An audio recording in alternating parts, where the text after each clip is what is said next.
மாற்றத்தை விரும்பும் மக்களின் மாநாடு. திரள்வோம் திரள்வோம், திருச்சியில் திரள்வோம். நாம் தமிழர் கட்சி நடத்த போற மாற்றத்திற்கான மக்களின் மாநாடுக்கான ஏற்பாடுகள் ரொம்ப பிரம்மாண்டமா நடந்துகிட்டு இருக்கு. இது தொடர்பான நிறைய காணொலிலாம் இப்பவே அந்த களத்துல போய் தம்பிமார்கள் வீடியோ எடுத்து சோசியல் மீடியால போட ஆரம்பிச்சிட்டாங்க. இதை பார்க்கும்போது எதிர்பார்ப்பை எகிர செஞ்சிருக்கு. நாளுக்கு நாள் ஹைப்பு கூடிக்கிட்டே போகுது. நிறைய நாம் தமிழர் கட்சியினர் சோசியல் மீடியால மாற்றத்திற்கான மக்களின் மாநாடு அப்படிங்கிற டெம்ப்ளேட்டோட இந்த மாநாடுக்கு அழைப்பு விடுத்து சோசியல் மீடியா ஃபுல்லா காணொலிகளை போட்டுக்கிட்டு இருக்கிறாங்க. இதனால சமூக வலைதளம் முழுவதும் ஒரு பேசு பொருளா இது மாறி இருக்குது. தமிழ்நாடு தாண்டி பிற மாநில மக்களுமே இந்த மாநாடுல கலந்துக்கிட்டு இருக்கிறாங்க. ஏன்னா ஆந்திராவிலையும் தமிழர்கள் இருக்கிறாங்க, கர்நாடகாவிலையும் அதிகமான தமிழர்கள் இருக்கிறாங்க. அவர்களுமே ஆர்வத்தோடு இந்த மாநாடுக்கு படையெடுக்க இருக்கிறாங்க. புதுச்சேரி வாழ் தமிழர்கள் பெருமளவு இந்த மாநாடுல கலந்துக்கிறதுக்காக வர இருக்கிறாங்க. தெலுங்கு பேசுறவங்க, கன்னடம் பேசுறவங்க அவர்களும் கூட நாம் தமிழர் கட்சிக்கு ஆதரவு தெரிவிக்கிறாங்க. நாம் தமிழர் கட்சியில பொறுப்புல இருக்கக்கூடிய பிரமொழியாளர்களை கூட நம்ம பார்த்துருக்கிறோம். அப்படி இருப்பவர்களுமே கூட இந்த மாநாடுக்கு அவர்களுடைய தாய்மொழியிலேயே பேசி அழைப்பு விடுக்கக்கூடிய காட்சிகளையும் நம்மளால பார்க்க முடியுது. అందరికీ నమస్కారం.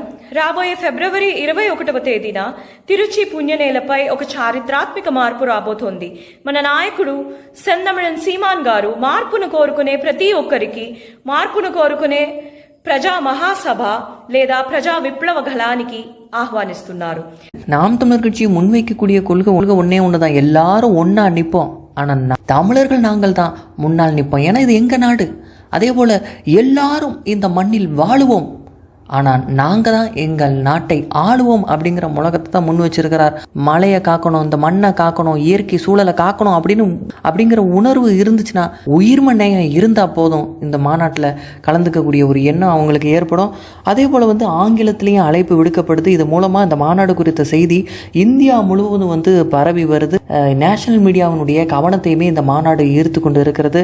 I, on behalf of Nam Tamilar Katchi, invite you all for the convention of people who desires for change, மாற்றத்தை விரும்பும் மக்களின் மாநாடு, which is scheduled on 21st February 2026 at Trichy. This is not simply a political meeting. This is the festival of the great Tamil ethnic people. So join us for the celebration. ராஜா பேரன் சமூக வலைதளத்தில் மிகவும் பிரபலமாக இருக்கக்கூடிய ராஜா பேரன் சொல்றாரு, இந்த தமிழை ஒன்று சேர்ந்து நிற்க போறானா, அவன் ஒற்றுமையை காட்ட போறானா, இல்லை அழிஞ்சு சாக போறானாங்கிறத பார்க்கறதுக்கு இந்த உலகம் தயாராக இருக்குது. நாம் ஒன்று சேர்ந்து நம்மளுடைய ஒற்றுமையை காட்ட வேண்டிய நாள் பிப்ரவரி 21 அப்படின்னு ராஜாபேரன் அவர்களும் இந்த மாநாட்டுக்கு மக்களை அழைப்பு விடுத்திருக்கிறார். வருகிற பிப்ரவரி 21ஆம் தேதி திருச்சியில் நடைபெறும் தமிழர் மாநாட்டுக்கு நான் வருகை தருகிறேன். அனைவரும் வர வேண்டும் என்று தாழ்மையோடு கேட்டுக்கொள்கிறேன். இன்னைக்கு தமிழ் வாழுதுன்னா அதுக்கு இந்த நாம் தமிழர் கூட்டம் ஒரு காரணமாக இருக்குது. இலவசங்களுக்கும் மற்ற விஷயங்களுக்கும் ஆசைப்பட்டு தன்னுடைய இனத்தையும் தன்னுடைய மொழியையும் மறந்த இனங்கள் இன்னைக்கு காணாமலே போயிருக்கு. அந்த நிலைமை நாளைக்கு நமக்கு வரக்கூடாது அப்படின்னா மதம், ஜாதி இது எல்லாத்தையும் கடந்து தமிழன் அப்படிங்கிற உணர்வோடு நாம ஒன்றிணையணும்.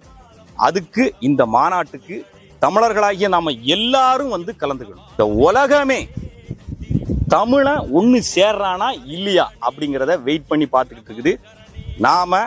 அவனுக்கு நம்ம யாரு, தமிழருடைய பலம் என்ன அப்படிங்கிறத காட்டணும். இந்த மாநாடு வெற்றி பெறணும், அண்ணன் சீமானந்த தேர்தலில் வெற்றி பெறணும், நாம் தமிழர் கட்சி வெற்றி பெறணும் அப்படிங்கிறதுக்கான ஆதரவை தெரிவிக்கும் விதமா ஈழத்தில் ஒரு தமிழர் ஒரு பட்டத்தை, அண்ணன் சீமானின் சின்னத்தை, அந்த விவசாய சின்னத்தை வானத்தில் பறக்க விட்டுருக்கிறார்.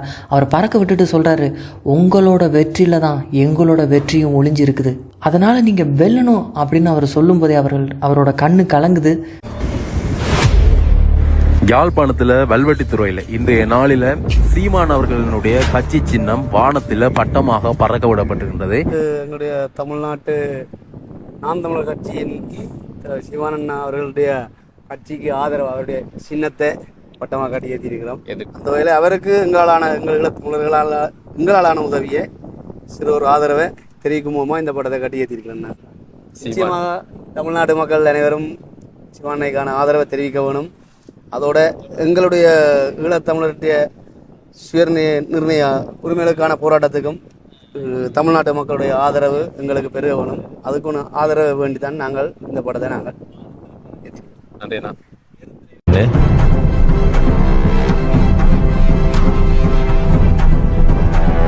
எதிர்வருகின்ற 21ஆம் நாள் நடக்க போற திருச்சி மாநாட்டுக்கு ஆதரவு கொடுக்கும் முகமாக இந்த பட்டம் ஏற்றப்பட்டிருக்குதாம்.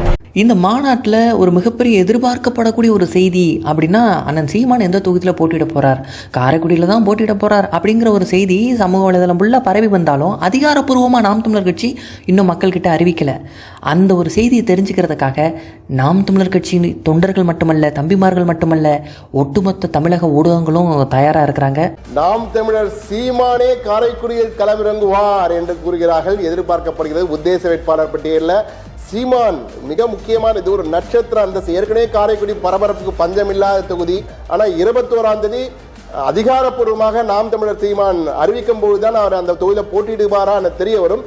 அதே போல 234 தொகுதியிலும் வேட்பாளர் யார் யார் நிற்க போகிறாங்கங்கிறதையும் தெரிஞ்சுக்கிறதுக்கு ஒரு ஆவல் இருக்குது. இதில் குறிப்பாக அக்கா சீதாலட்சுமி அவர்கள் 2016, 2019, 2021, 2024, 2026ன்னு அத்தனை தேர்தல்களையும் அண்ணன் சீமானுக்கு துணை நின்று வேட்பாளராக போட்டியிட்ட மிக முக்கியமான வேட்பாளராக சீதாலட்சுமி அவர்கள் பார்க்கப்படுறாரு.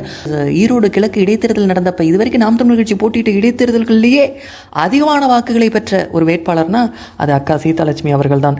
இவர்களை போன்ற நட்சத்திர வேட்பாளர்கள் களமிறங்கக்கூடிய தொகுதி என்ன அப்படிங்கிறத தெரிஞ்சுக்கிறதுக்கும் தம்பிமார்கள் மிகவும் ஆர்வமாக இருக்கிறாங்க.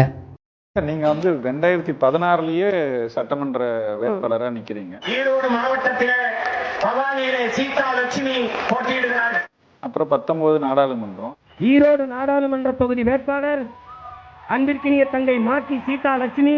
அப்புறம் 21 சட்டமன்றம். கோபிச்செட்டிப்பாளையம் என் அன்பு தங்கை மாக்கி சீதாலட்சுமி முதுகலை ஆய்வியல் நிறைய.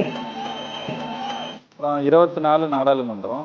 என்னுடைய பெரிய நான் கட்சி தொடங்கிய காலத்திலிருந்து என்னோடு இணைந்து என் லட்சியத்திற்காக துணை நின்று பயணிக்கிற என் தங்கை, என் இரத்த உறவல்ல, என் லட்சிய உறவு, என் இதய துடிப்பு ஏற்ப இயங்கக்கூடிய ஒரு போராளி, என்னுடைய அன்பு தங்கை, கொள்கை குன்று குறிசெல்லாம் சொல்ல மாட்டேன், உண்மையிலே கொள்கைக்காரி சீதாலட்சுமி அவர்களை திருப்பூர் நாடாளுமன்ற வேட்பாளராக அறிவிப்பதில் மகிழ்ச்சியும் பெருமையும் கொள்கிறேன்.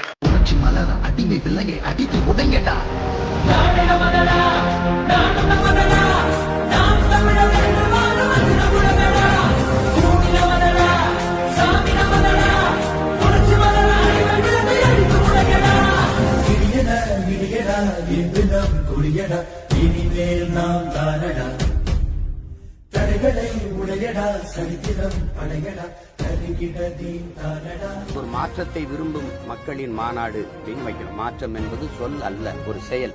நாம் மாறுவோம், மாற்றுவோம்னு அழைக்கிறோம்.